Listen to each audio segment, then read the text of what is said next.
Hello ladies and gentlemen, and welcome back to Georg Mack Plays the Classics.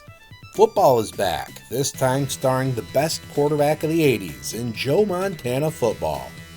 Choose from 16 teams of varying performance skill. Can you take your favorite team to the Sega Bowl? Or will you be hoping for better luck next year? Begin by choosing if you want to play an exhibition, 2-minute drill, or go for it all in the Sega Bowl. You can change the game length to your preference as well. After picking your team or teams, Joe gives you a rundown of their strengths and weaknesses, though they didn't always feel right to me. Who kicks and receives is chosen randomly by the computer. I had one near return on kickoff where my players realized, oh crap, I should be blocking as I ran by. Unfortunately, they got me right before I reached the end zone, and it was then halftime. So, I lost possession. Each team has the same playbook. I ended up relying heavily on the deep pass and flare pass to move the ball down the field and score my points. The run game is pretty much useless. Anything up the middle was immediately stopped, and trying to go outside typically got squashed too. Long bombs were the only way I could get down the field. After falling back to pass, you cycle through your 3 targets with button B and throw with button A. When in control of the ball handler, you can drop your shoulder to try and shrug off tackles.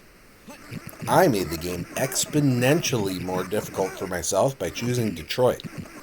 Their defense couldn't tackle a fly, and I gave up so many points because of how slow they were. Especially when I got to the finals of the Sega Bowl. My ball handlers were coughing up the pigskin over and over again. I had no luck with man coverage because of how lousy and slow my corners were, and had to rely on zones. This didn't stop the better teams, though. If you can get through the line and rush the QB, a diving tackle with button C can get you a sack.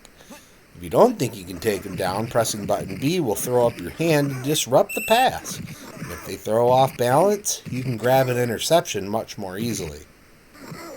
Onside kicks are easier to pull off in this game than any other I've ever played. My favorite thing is jamming a kick returner and getting them stretchered off the field. The computer isn't above trying to pull off fake field goals either. And I was able to block a couple extra points here and there. Some overall stats are tracked, but as there's no differentiation among players, individual stats aren't tracked.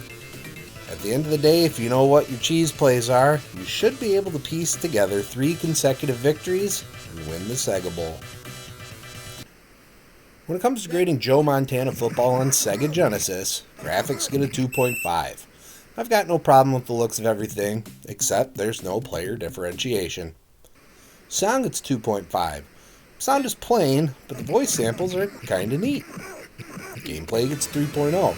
You have plenty of options to control your players through all different plays. It all sorta works, too. Difficulty gets a 1.5. Picking a crappy team basically means you'll lose unless you're willing to be cheap. Fun factor gets 3.0. It's still a good time otherwise. You can get a good amount of enjoyment from Joe. Overall, Joe Montana football earns a 2.5 and gets a B-. He had 2 solid football games to choose from as 1990 comes to a close. Well, that's going to do it for me for today. Please make sure to like this video. Let me know what you think of Joe Montana football in the comments. And please subscribe to Head Drop Productions here on YouTube, because we want you here for each and every video we release. Because it is your destiny.